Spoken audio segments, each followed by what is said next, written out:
आज के क्लास में हम लोग एक नया टॉपिक पढ़ेंगे जो टॉपिक है संतुलित एवं असंतुलित बल, बैलेंस्ड एंड अनबैलेंस्ड फोर्सेस। इसके पहले वाले लेक्चर में, पहले वीडियो में हमने आप लोगों को बताया कि बल के बारे में, बल क्या होता है, बल किसे कहते हैं, बल के प्रभाव क्या है, बल का कार्य क्या है, बल की परिभाषा, इन सभी चीजों को आपको हमने बताया। आपको याद होगा कि हमने बताया कि बल वह बाह्य कारक है जो किसी वस्तु की स्थिति में परिवर्तन कर देता है या परिवर्तन करने का प्रयास करता है। बल के प्रभाव में हमने बताया कि वह किसी स्थिर वस्तु को गति की अवस्था में ला सकता है, गतिमान वस्तु को स्थिर अवस्था में ला सकता है, वस्तु की आकृति एवं आकार में भी परिवर्तन कर सकता है। इन सब चीजों को हमने आपको पिछले वीडियो में बताया है। आज के वीडियो में हम लोग जो पढ़ेंगे संतुलित एवं असंतुलित बल, आइए इसके बारे में हम लोग कुछ जानते हैं। तो सबसे पहले हम लोग इस चीज को समझते हैं। मान लीजिए हमारे पास एक बॉक्स है,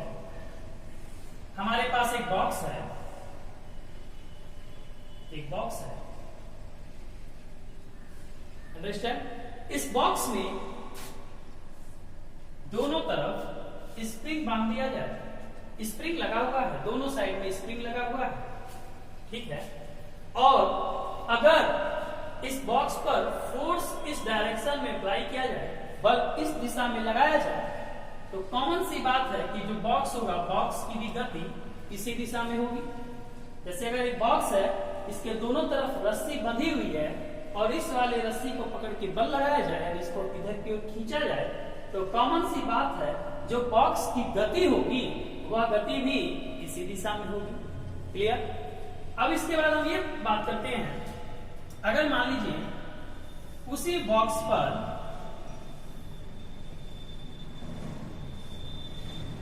इस पे रस्सी बंधी थी, इधर भी बल लगाते हैं और इधर भी बल लगाते हैं, दोनों बल अपने परिमाण में बराबर है, यानी जितना बल इधर लगाया जा रहा है उतने ही बल से, जितने बल से इसको इधर खींचा जा रहा है उतने ही बल से इसको इधर खींचा जा रहा है। तो क्या होगा? तो उस समय यह होगा कि वस्तु की स्थिति, यानी यह जो बॉक्स है इसके स्थिति में कोई परिवर्तन नहीं होगा, इसकी स्थिति में कोई परिवर्तन नहीं होगा, यह विराम अवस्था में ही बनी रहेगी। विरामावस्था में ही बनी रहेगी। समझ में आ रहा है? हमने क्या बताया कि अगर बॉक्स है, जिस बॉक्स के दोनों तरफ रस्सी बंधी हुई है, केवल इधर की रस्सी को पकड़ के बल लगाया जाए, इधर की ओर खींचा जाए, तो यह बॉक्स इस दिशा में ही गति करेगी। अगर बॉक्स में दोनों तरफ रस्सी बंधी है और दोनों ओर से बल लगाया जाए और बराबर बल लगाया जाए, तब क्या होगा? बॉक्स न तो इधर जाएगा और न ही इधर जाएगा, अर्थात बॉक्स अपने विराम की अवस्था में बनी रहेगी। तो यहाँ पे जो बल कार्य करता है इसी को हम संतुलित बल कहते हैं। यानी सपोज दैट अगर यहाँ पर बल F1 है और यहाँ पर बल F2 लगाया जा रहा है, तो F1 प्लस F2 यह इसके इक्वल होगा, 0 के इक्वल होगा, यानी सिग्मा F बराबर 0। बलों का परिणामी कितना होगा? 0 होगा, जिसके कारण यह वस्तु किसी भी ओर अपनी गति उत्पन्न नहीं करेगा। ठीक है। अब इसके बाद बात करते हैं, अगर मान लीजिए बॉक्स है, ठीक है, अगर यह बॉक्स है, इस बॉक्स में इधर भी रस्सी है, इधर भी रस्सी है, इधर F1 बल लगाया जा रहा है, इधर F2 बल लगाया जा रहा है, और F1 का जो फोर्स है यह ज्यादा है किससे? F2 से। F1 का फोर्स ज्यादा है F2 से, तब वस्तु किधर की ओर गति करेगी? इधर की ओर गति करेगी। अब क्यों गति कर दी? यहाँ क्यों नहीं गति किया और यहाँ गति क्यों कर दिया? तो कारण यह है कि यहाँ बल तो दोनों ओर लग रहे हैं, लेकिन दोनों बल आपस में बराबर नहीं है, अर्थात उनका परिणामी बल 0 नहीं है।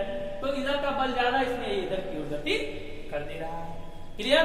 तो आपको बात समझ में आ गया होगा कि वस्तु पर अगर संतुलित बल लगेगा तो वस्तु की स्थिति में परिवर्तन नहीं होगा। स्थिति में परिवर्तन हो रहा है, इसका मतलब वस्तु पर असंतुलित बल कार्यरत है।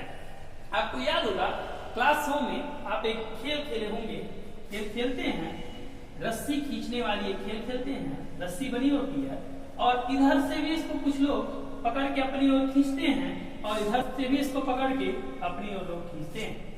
ठीक है, अगर दोनों तरफ क्या है, बराबर है, दोनों ओर से बराबर बल लगेगा तो यह रस्सी अपने विराम की अवस्था में बनी रहेगी। अगर इधर बल ज्यादा हो गया तो यह रस्सी इधर की ओर खींच जाएगी और इधर का बल ज्यादा हो गया तो यह रस्सी इधर की ओर खींच जाएगी।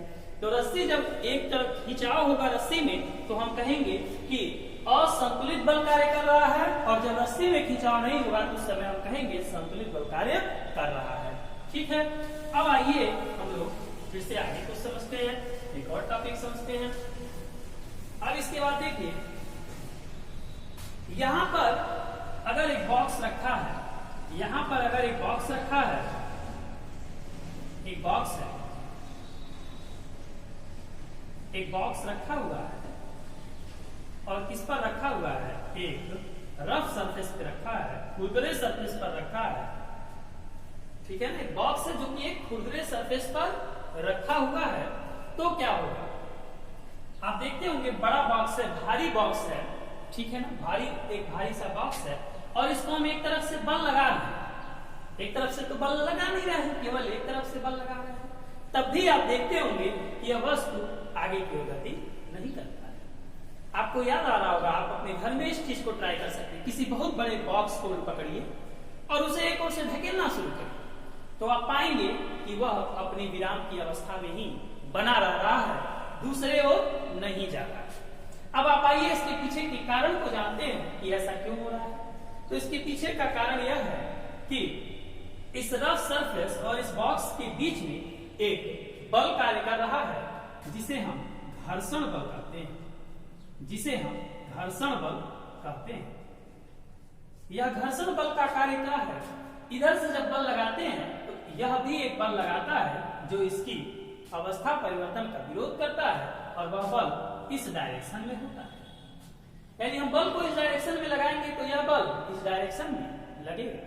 और इस परिस्थिति में क्या होता है, जब इसकी स्थिति में परिवर्तन नहीं हो रहा है तो यहाँ से जितना बल हम लगाते हैं उतना ही बल घर्षण से भी लगता है और यह एक प्रकार से संतुलित बल हो जाता है, जिसका परिणामी यानी इस फोर्स का और फ्रिक्शनल फोर्स का दोनों को जब ऐड करेंगे, लगाए गए बल का और घर्षण बल का जो परिणामी निकालेंगे वह हमें क्या प्राप्त होगा, शून्य प्राप्त होगा। इसीलिए यह वस्तु अपनी विराम की अवस्था में ही बरकरार रहेगी।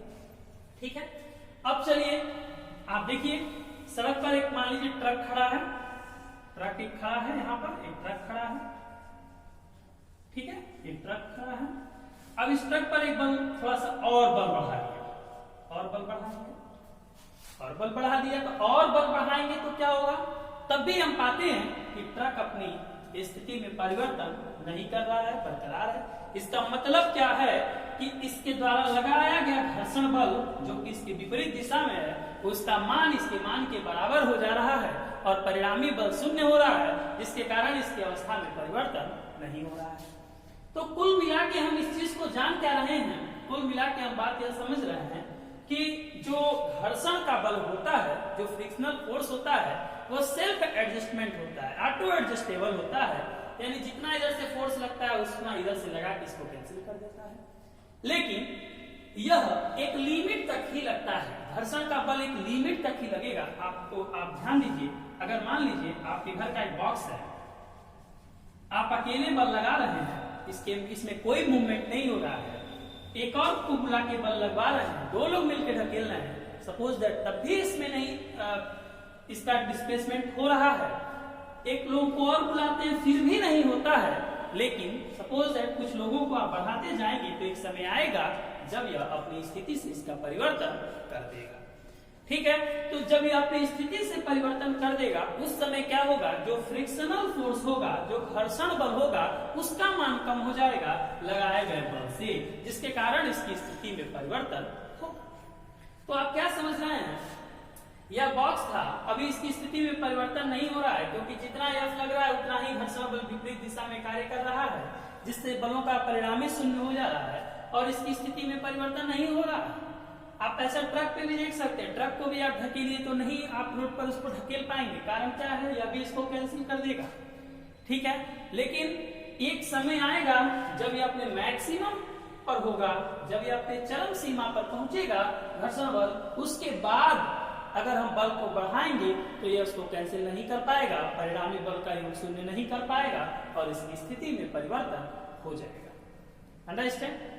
यदि आप अपने साइकिल पर बैठ के साइकिल का पेडल मारते हैं, साइकिल का पेडल मार रहे हैं और साइकिल को सड़क पर चला रहे हैं, यदि आप गति को देने के बाद क्या करें, पेडल मारना बंद कर दें, तो आप देखेंगे कुछ समय के बाद साइकिल की गति धीमे होने लगती है। साइकिल की गति धीरे होते होते एक समय आता है जब साइकिल का स्पीड 0 हो जाता है। जब साइकिल का स्पीड 0 हो जाता है, साइकिल रुक जाती है, अर्थात वहां पर यह लगातार उस घर्षण बल साइकिल की गति का विरोध कर रहा है, जो सड़क और साइकिल के पहिए के बीच में लग रहा है, और वह बल बार बार उसकी गति का विरोध करते करते उसकी गति को धीमे करते जा रहा है, धीमे करते जा रहा है, और एक समय पर उसे कुल परिणामी बल का योग शून्य कर दे रहा है, जिसके कारण वह विराम अवस्था में आ जा रहा है।